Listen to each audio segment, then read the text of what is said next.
Greetings to all. Today I'm going to talk about the topic Sustainable Development Goals during Corona and its impact on the climate. Goal 13 under the Sustainable Development Goals states to take urgent actions to combat climate. With rising greenhouse gas emissions, climate change is occurring at rates much faster than anticipated, and its effects are clearly felt worldwide.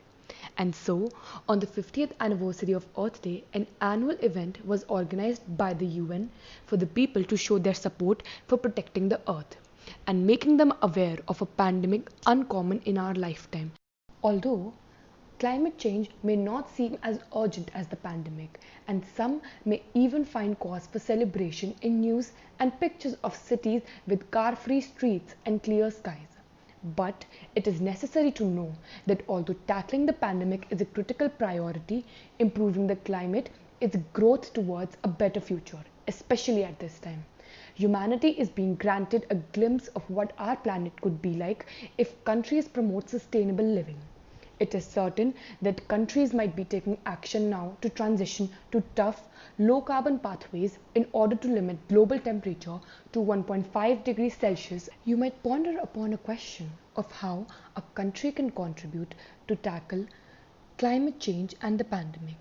One way is through UNDP's Climate Promise. It is a commitment to support over 100 countries to enhance their pledges under the Paris Agreement. They can provide helpful roadmaps to inform the COVID-19 recovery and support long-term change that makes economies more equitable and driven by green growth.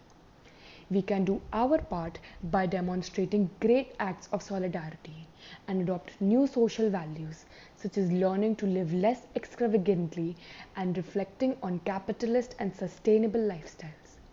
Many people are working from home, using online education for homeschooling, and making few shopping trips, eating out, and traveling less. Scientists have confirmed that air quality in certain regions has improved in recent weeks.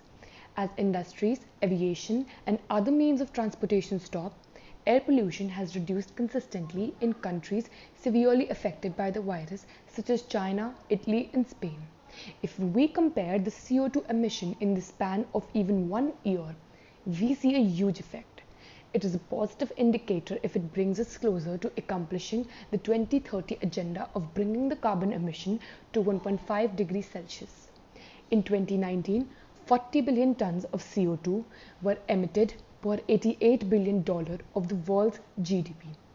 If lockdowns last for many months and recoveries are slow across much of the world, as in increasingly likely, annual energy demand will drop by 6% in 2020, wiping off the last 5 years of demand growth. Such a decline has not been seen before the past 70 years. If this persists, a decrease of the world's GDP due to the imminent economic recession might generate a reduction in the global CO2 emission in a similar proportion. Our response to this health crisis will shape how we will deal with the climate crisis in the next decades. Thanks to the outbreak, some habits that are incidentally beneficial to the environment may last since people will have experienced scarcity. For example, the reduction of travel, personal consumption, and food wastage. The threat of COVID-19 is temporary. Meanwhile, the threat of droughts, floods, and extreme storms linked to climate change will remain for years and will require constant action.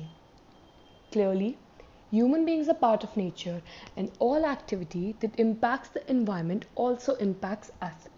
In China, just 2 months of reduced pollution has saved the life of 4,000 children under the age of 5 and 73,000 over the age of 70. Perhaps this is not a question of whether the virus is good or bad for the climate, but instead, if we can create a functional economic system that supports people without threatening the life of Earth, it would be more of usage. It is safe to say that no one wanted carbon emissions to be reduced this way.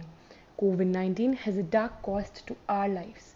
Nevertheless, it has also shown that communities can make a difference when they take care of each other. And this could be an invaluable lesson when we face climate change.